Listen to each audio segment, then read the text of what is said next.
Hi everyone, welcome to Black Angus Reviews. I am Black Angus. Here today to talk to you about the Pope Francis gay bishop scandal.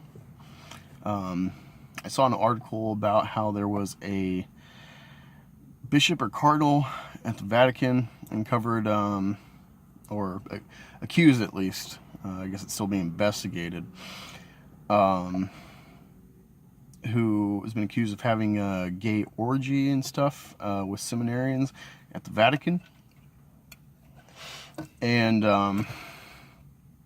apparently, not only has that been going on, which is against canon law, since it's homosexual and an abuse of power and whatnot and corrupting the shepherds of the flock, but apparently this guy's been molesting kids too.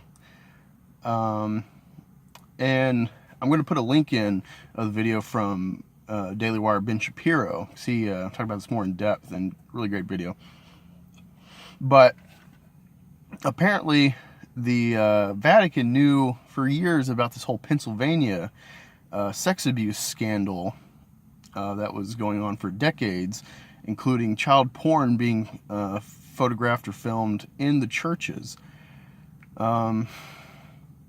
It's just very upsetting to me, being non-Catholic. I'm a former Catholic, and I know there's plenty of great priests. I still respect the priesthood for the devotion that they entail at just the base level, even if I have fundamental philosophical disagreements with the Catholic Church and with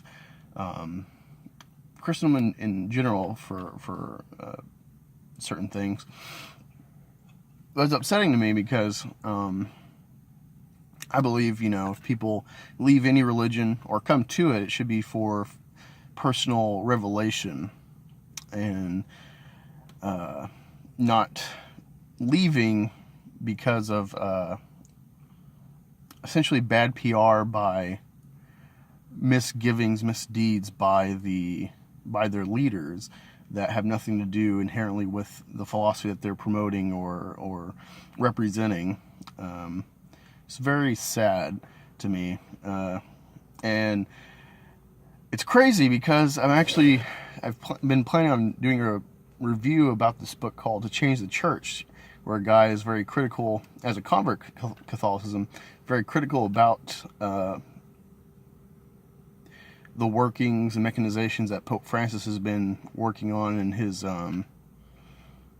public persona that he's allowed to be in the public, including, strange things he said, like, who am I to judge gay people? Well, you're the Pope. You're supposed to be the physical head of God's church on earth. And you're not supposed to be socially fluid with political issues like homosexuality and the LGBT movement and whatnot. You're supposed to be very firm when it is not socially acceptable to stand firm against homosexuality and everything that goes into the LGBT movement and ideals, because they are inherently against pretty much everything in the Bible. And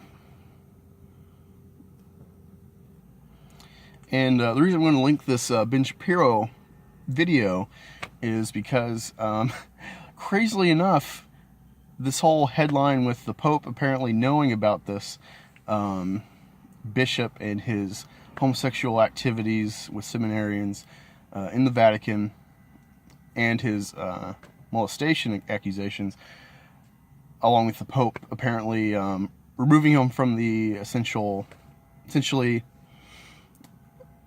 prayer-based exile that Pope Benedict apparently put this guy under when he was the Pope, and Francis elevating him back to a public position.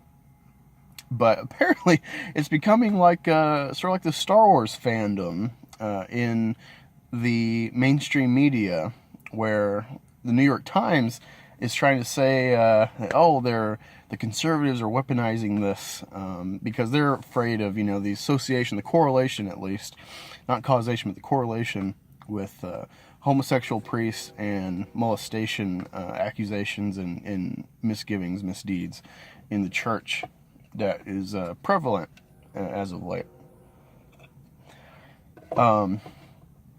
they're not concerned with the molestation and or rape of kids, of minors. They're more concerned with conservatives using this